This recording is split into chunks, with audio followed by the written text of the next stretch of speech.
I really do not mean to brag, but this is my 58th 5K or longer age group award that I received this weekend at the Philippi Shores 7K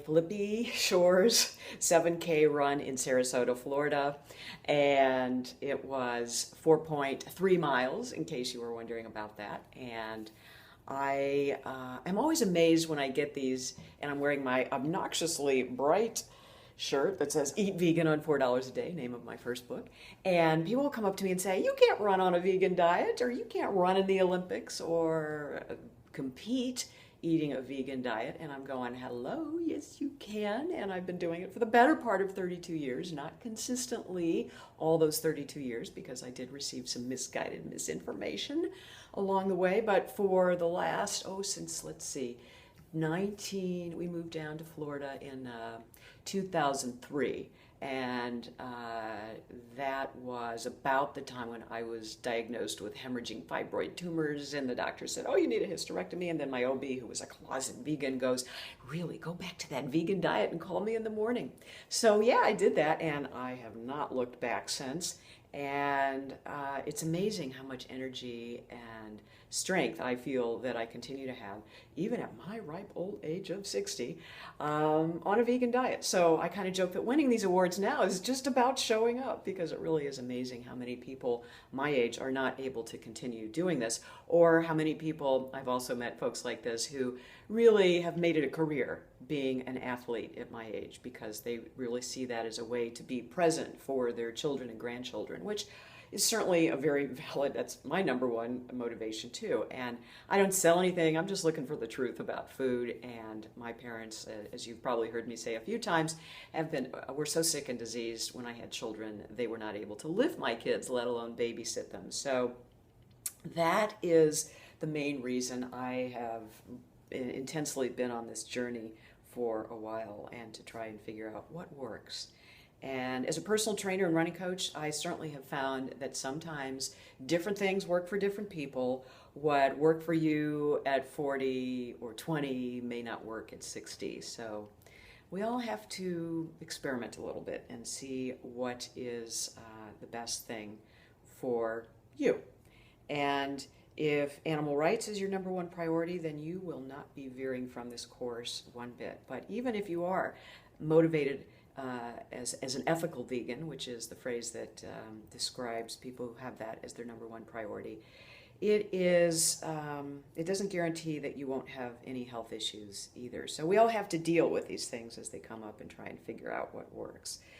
So I just wanted to share this with you, and I know some of you are following me here and not on Facebook or Twitter, where I also spend a significant amount of time answering questions, so feel free to jump on those platforms if you are not already. And I wanted to let you know that I will be speaking and doing a food demonstration at Tampa's Vegfest this coming Saturday. And the following Saturday, I'll be doing the exact same thing in Orlando for their Veg Fest. Neil Barnard and Robert Cheek are going to be speakers, I know, in Tampa. So for sure, if you haven't seen either one of them, they are amazing speakers. And Robert Cheek has written the book Vegan Bodybuilding. So if you really want to get the question answered, where do you get your protein? Feel free to check out his website, because you'll see some amazing pictures of amazing athletes all across the board, of people who are very bulked up and get lots of protein and muscle strength from their plants. And I hope that I will see you somewhere down the road, if not in Tampa or Orlando, one of the other mini Veg Fests coming up. They are fabulous events where you can get all this free vegan food. And if you've ever secretly been wondering what it tastes like, you can show up at one of these events and just taste anything you want that happens to be there. Now, some of the vendors are selling processed foods, but these are mostly transitional foods that help people make the switch if you have some difficulty just waking up one morning and decide you're going to give up your McDonald's and your Kentucky Fried Chicken and just go vegan in its natural state. So there are some great vegan alternatives that simulate the taste of beef and chicken. So if that's what you need to do, you got to do what you got to do. So I'll be speaking on both of my topics, Eat Vegan on $4 a Day, as well as Kitchen Divided Vegan Dishes for Semi-Vegan Households. And My third book just went to the publisher over the weekend, and that is going to be on vegan fitness. Yay! I've really been wanting to write about that for a long time, as you can see. These go back to 2006 when I just started competing and really did not do it to compete. I just did it because races are fun and they make you run a little faster and challenge you. And lo and behold, 58 5Ks or longer later, I am putting it together because there aren't a lot of books written by female vegan athletes, and so I hope to fill that void. And even if you don't want to be an athlete but you just want to get off the couch or lose a few pounds, hopefully this will be something you might be interested in. But I'll keep you posted on that. Until then, you can check me out on vegcoach.com or Facebook, Eat Vegan on $4 a day, or my individual author page on Facebook.